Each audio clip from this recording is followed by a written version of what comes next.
Okay, it's 9 a.m. I'm going to call to order the July 8th study session for the Costa Mesa Sanitary District. And Madam Clerk, a roll call if you would, please. Sure. Dr. Nicole Wiltshire here. Vice Secretary Arlene Schaefer.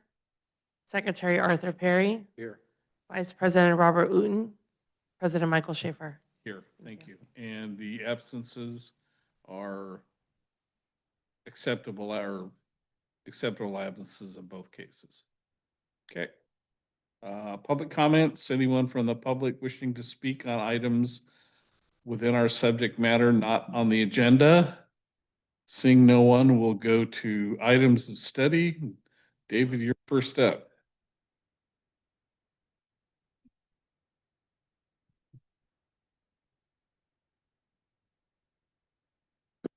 Schaefer, members of the board. I'm here this morning to present my report for the month of June 2025. This report summarizes major points for 3 ordinance enforcement topics covering scavenging, graffiti, and trash container enforcement. For the month of June, the CMSD code enforcement officer focused his efforts on patrols in various parts of the community. The goal is to identify and deter instances of scavenging and trash carts left within public view. In the month of June, the district saw a number of complaints filed with the code enforcement staff regarding scavenging activity in the city. As with most scavenging complaints, the alleged violations take place in the early morning hours. In order to address residents' concerns, the code enforcement officer is patrolling the streets by 6:30 a.m. In the month of June, I caught 3 scavengers, 2 of them on Maple, 1 on Whittier. Any questions on that so far? 2 on Maple Street, you said? Yes, sir. Same day. Was not. It was a man and a woman, I believe. Have you had discussions with them in the past? I have not. Everybody that I've been having contact is new people. Trash container enforcement in the month of June. There were a few customer complaints reported to the district headquarters regarding trash carts in public view. The following a list of locations where trash cart violations were found and addressed by the courtesy notice process. Again, streets listed below by the number of violations on that street. Again, 158 cases. I think it's gone down a little bit, especially Santa Ana has gone down drastically. Orange and Eldon as well. Any questions on that? One of in your analysis, you said there were 158 first warning yellow tags for not having for having cans in public view. That number stays pretty consistent. I mean, we seem to have, when I look at your report, it's usually in that 100. It averages around that 150 average. There were, I'm sorry, go ahead. Oh, I was gonna say, are most of these people violations up by their homes or gates or whatever? Are they people that leave them in the street? These that I'm tagging are in the street. They're actually in the street. There's, some cases I'll, if it's just been dragged out of the street, maybe on the easement, I'll tag those. Usually I get compliance, but normally I would forward those to the city code enforcement staff for. You don't go up, don't tag the ones up by the garages? I have, and it's worked, but there has been cases where they, just dig their heels in and I have to forward it to the city. Marissa's not here, so if you would, Scott. CRNR used to have a service for disabled or elderly where they they're still doing that, right? And all the customer has to do is call CRNR and request it. Okay, I have a person, one of my neighbors is in that situation like that. And there's other neighbors that sometimes know that Diane's not able, so they'll push them up, or I'll go over and push it up. But it'd be really helpful. I'll pass that on to her. Do you have her address? Along that lines, do we know of any that CNR is doing? I didn't off the top of my head, we can obtain, Curious. we can obtain the list for you. Just a thought, to see what it's like. There are a few houses. I just stopped on Java the other day and asked a lady if she would be interested in it because she was a senior struggling with the cart. I thought she would be an ideal candidate, but she said she doesn't bring the cart out usually. It's the gardener. And the son wasn't home, so she was left with the task. But if I see someone who's a senior and looks like they are, struggling, I'll stop and try and, talk to them and see if that's something that would fit for them. 7 California. Don't write that down, Dave. Yeah. No, I mean, That's, I can get it set up for her as well. I mean, no? no, No, no. he's just kidding. My wife would get mad because she says that's the only exercise I get Oh. on Wednesdays. And through. All right, well, thank you. Any other questions? Thank you so much. Thank you. 2 in the review. Thank you, Mr. President. So I thought it'd be a good idea to brief the board of directors on the progress the district has made to better prepare ourselves in an event of an emergency or a catastrophic disaster. And I have to say, in the 15 years, we've made tremendous progress.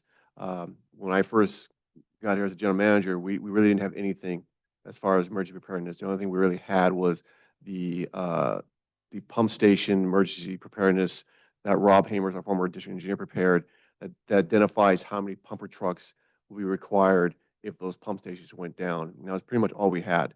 And so in the last 15 years, we were able to, as you know, create our an emergency operations center, which we have here at HQ.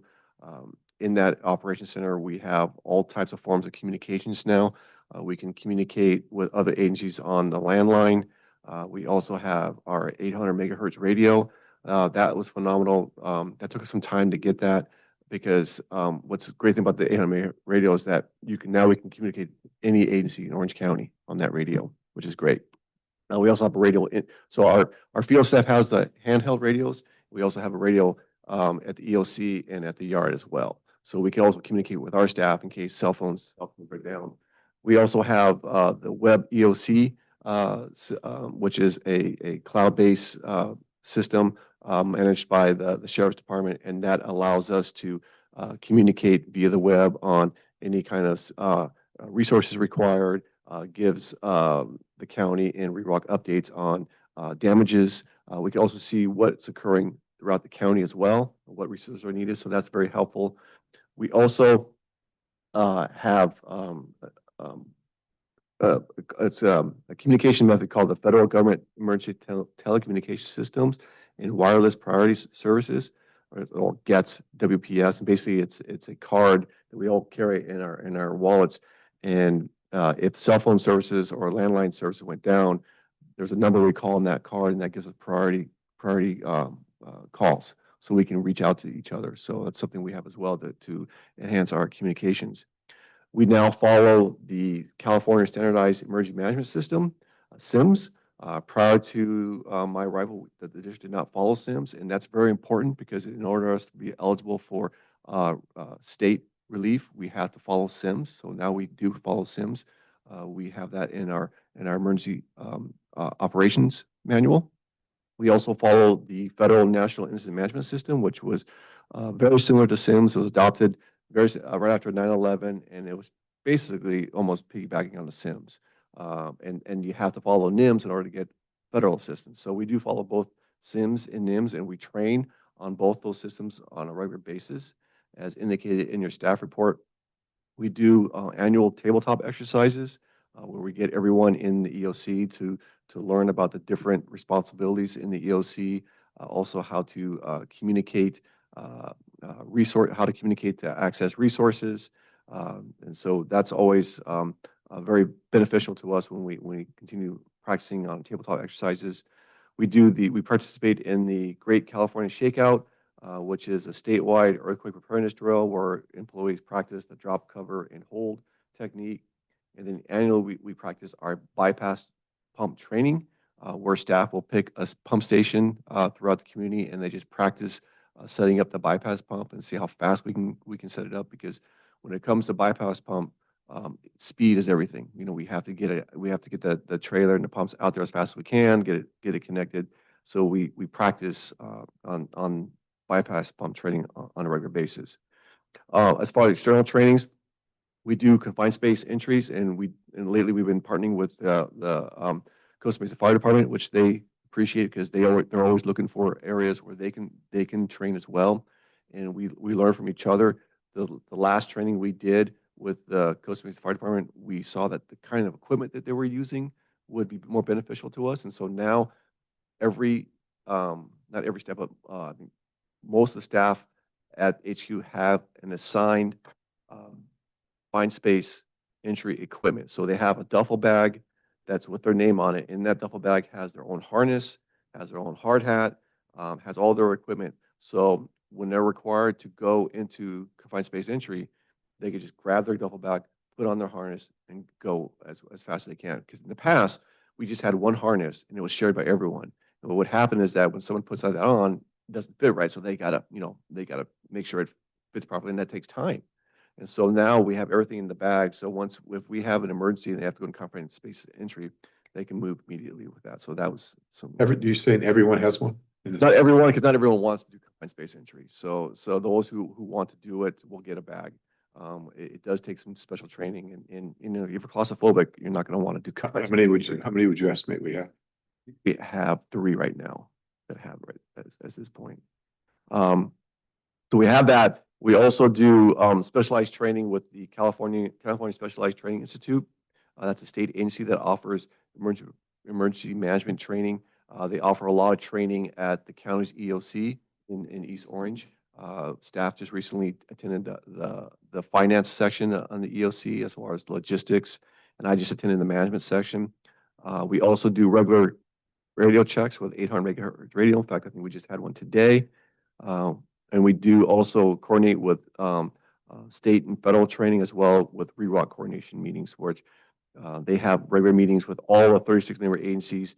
We exchange information, coordinate efforts, align strategies to ensure effective emergency response and recovery during large scale disasters. In those 36, is that every district in the county? Just It's includes districts and cities. There are some Okay, good. cities that are. Is Costa Mesa part of it? I know, that's what I was gonna ask next. Yeah, I don't believe they are. I'll double check and confirm that. As far as hazard mitigation strategies are implemented, as you know, the first, I think one of the major mitigation projects we implemented was ensuring that all our pump stations have redundancy power. And this was in response, you might recall, back in 2011, when down in San Diego and South Orange County had a massive power outage. It was blacked out, the entire region, South Orange County. And so a couple of days later, I had a meeting with staff, and we asked that question, well, if that happened in Orange County, are we ready? Can our stations handle that? And lo and behold, we only found out that of the 20 stations we have, we only had like 6 generators. So based on that disaster or emergency, we set out to ensure that all our pump stations have redundancy power. And I'm pleased to say that, yes, that is the case right now. So How did you do that? By getting more generators, or? yes, so you remember we did a feasibility study to determine which pump stations can actually have the space to install a permanent generator or Godwin bypass pump. And so that study identified those stations. In those stations, I believe it's nearly half of those stations we have permanent generators or permanent bypass pump. And then the other half are portable generators. We have at least 10 generators then. Yes, that are permanent, and then we have Yeah. another 10 portable generators at the yard. And so if we went a full blackout and we're on our own, we have enough redundancy power to ensure our pump stations are operating. So that was great. We also did early in, I think it was 2011, 2012, we did a seismic study on our pump stations to see what kind of vulnerabilities exist in those stations. And one thing they found is that our control panels were vulnerable. They could have easily been tipped over during a seismic activity. So we made sure all our control panels are anchored down to the foundation. So if there's any significant seismic activity, they will not tip over. So When did you start doing that? I mean, that was 12 years ago, I'd say we did that. And any new electrical panels we put in, we make sure that they're secured to the I foundation. know they were working on the presidency present pump station, did they do that there Yes, too? they're all securely found, and it has a generator there too. Oh, generator, okay. Yes. On-site generator? Yes, yes, it does. And then also, as you know, a couple of years ago, the board made quite an investment on purchasing portable lay flat hoses. Those were those big, huge reels that we have. And that was to help respond to Eldon Pump Station in case that pump station fails. And again, that's a temporary fix. The permanent fix is one day to get a redundancy pipeline in there. Hopefully, we can get some federal funding on that. I know we had a test. We did a practice thing at the fairgrounds. We did a practice, but we want to do another one. We're going to do another practice at the fairgrounds after the fair is done because we recently obtained elbows and some couplings. And so what we want to do is pretty much lay out the pipeline as it existed on at the fairgrounds, and then we would practice laying out the lay flat hose using the couplings and the elbows, which could take some time. And so that training is going to be really important because it's going to tell us how long it's going to take us to lay out those hoses, and that could take some time. It could take hours to do that. And then the long-term goal, as you know, the boards plan on making sure all our force mains have redundancy pipeline. So in other words, there'd be a secondary pipeline. So if that force main fails, all we have to do is flip a switch, and that water, the water flow is now redirected to the redundancy pipe. Currently, we have 2 force mains that have redundancy. That is Iowa at 19th Street. Mendoza Pump Station, it's going to be under construction here real soon on a redundancy pipe. So that'll be done by the end of the Which summer. one's that? Mendoza. Okay. Mendoza. So that should be done by the end of the summer. And as you know, we're finishing up designs on Eldon at this point. In the future, I think we're working on California. Avamore is another pump station. We're looking at putting in redundancy pipes. Obviously, it's very costly, so we've got to do it year by year. But the goal one time in the near future, we'll have all our force mains will have redundancy pipelines. So that's just really in a nutshell. I think trying to explain the progress we made in the last 15 years being prepared. I think we are definitely better prepared. Staff is better trained. We have the more equipment, more resources now to be. The goal is to be self-reliant for a week, right? We have to be ready that if there's a catastrophic disaster, we're going to be on our own, and everyone's going to be on their own, right? And so we have to be self-reliant. So that means not only do we have the resources, we have the necessary water and food to feed staff. If it's a disaster that requires 24/7, do we have cots for staff to sleep in? Yes, we have those available. So I think we are better prepared. We're ready to go. But it's a continuing evolving process. But I just wanted to share this with the board that I believe we are better off than we were 15 years ago. Providing the water and the food, where do you keep them in 2 different locations or just here? Yes, we have them at the yard and here as well. Yes, yes. Couple things. Iowa, when you say that, I always do this, but when you say the Iowa pump station, is that the one at the end of Geisler or the one up closer to Harbor Boulevard? In the Geisler. We're by the school. Okay, that's the one closer to Harbor. Oh, is that the one? Okay, it's one by the school. Yeah. The one down at the bottom is the Geisler pump station. It's even though it's right on Iowa. Okay. Second question, and I think it's kind of my questions generated after all this nonsense and not nonsense, the stuff going on in Florida and the not having the weather alerts and the federal government cutting a lot of these ancillary things like training. Have you seen anything or heard anything about the feds not providing training? It's going to come, obviously. Nothing right now. REROC's a good source for us to let us know if there's any cuts in the federal government. We're still being REROC's doing still a very good job communicating. As you know, there was just the other day there was a fire in Laguna Beach, and yeah, REROC notified us and said, hey, just FYI, there's a fire and any resources available, they'll let us know. But Vicky does a really good job informing us of what's going on. That's a good point. I mean, she's so in depth and on top of everything that if the state or the feds do slip on something, she's going to probably pick it up. Yeah. And And I think we have an advantage with that. I just, you know, earthquakes are always the biggest fear for us here. And we're not gonna get any warning on that unless, you know, they do have these early warning, and I'm sure you guys are tied into some of that stuff.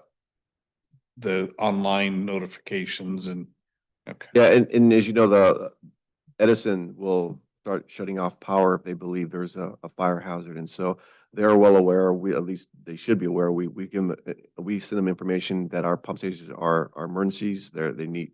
So if they're gonna shut off, the power, we make sure that our pump stations are not affected. Or if they are, they give us a heads up notice so we can, if we need to, we can bring out a portable generator if we had Are you to. assured that they're gonna do that? They have been, but they're not, I would say they're not always consistent. So they sometimes they do, sometimes they don't. So I think, again, it's up to us to be sure we're ready. We ever do the generator here? You have the capability connecting to a generator here, but it only powers up the EOC, it doesn't power up the entire building. And that's where I know the board has set one of my goals is to look at possibly bringing in a solar battery system. So, and I don't know the size of the battery or where we're gonna put it. I'll do some more research on that. But the idea is that if we have a solar battery here, then the solar system, when the power goes out, the batteries would kick in from the solar systems and technically we wouldn't lose any power. It'd be a lot faster than bringing a generator in here. But we've done that before. We hooked up a generator here at the yard and it powers up our EOC. Didn't we several years ago put a generator in, or we were gonna put a generator in, or a permanent generator? We have a permanent generator at the yard. Are you thinking about the yard? We have one there. At the No, I yard. thought Here, I thought we had one yeah. here. I think so too. I think. Yeah, maybe we did. I don't about it. remember. I mean, I don't remember. Like we had some issues with neighbors or something. I don't know what the issues, maybe it might have been a parking issues or I don't. What? I think that's exactly what it was. I think the city said you couldn't do it because there weren't enough parking. Right, right. Yeah. The other question is, when we sit up here, I don't know if you guys notice, that big tower thing right there. Is that even used? Is that?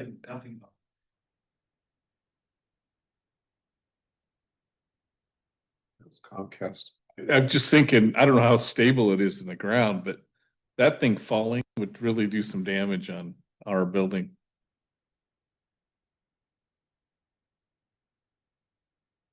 Okay. Yeah, the insurance company would take, SDRMA would take care How of it. about the solar, cost of solar that you had talked about? What would that be? Did you ever research that? I don't, I need to reach out to a consultant and get some costs of what a study would find, what it would cost. We did budget for that, so I just need to start working on that. Because I think we went to a seminar about the solar, remember, and the lady was telling us about it. And then Oh, that guy, yeah. and we gave a card to you or something. He was trying to Without- tell you that. Yeah, it was trying to sell us something. But it is a worthwhile thing to look at, I think. Maybe when you're at Monterey, you can, because they'll have a booth probably again.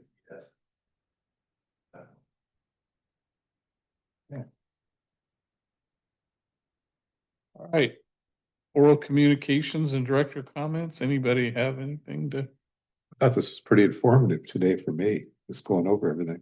Yeah, I'm the alternate on one of the emergency things. I don't know, it's not We Rock, it's the county emergency management, whatever it is. I haven't been to a meeting, they haven't had a meeting, so anything I get from that, obviously I'll pass on. Okay, anything else? Any other comments?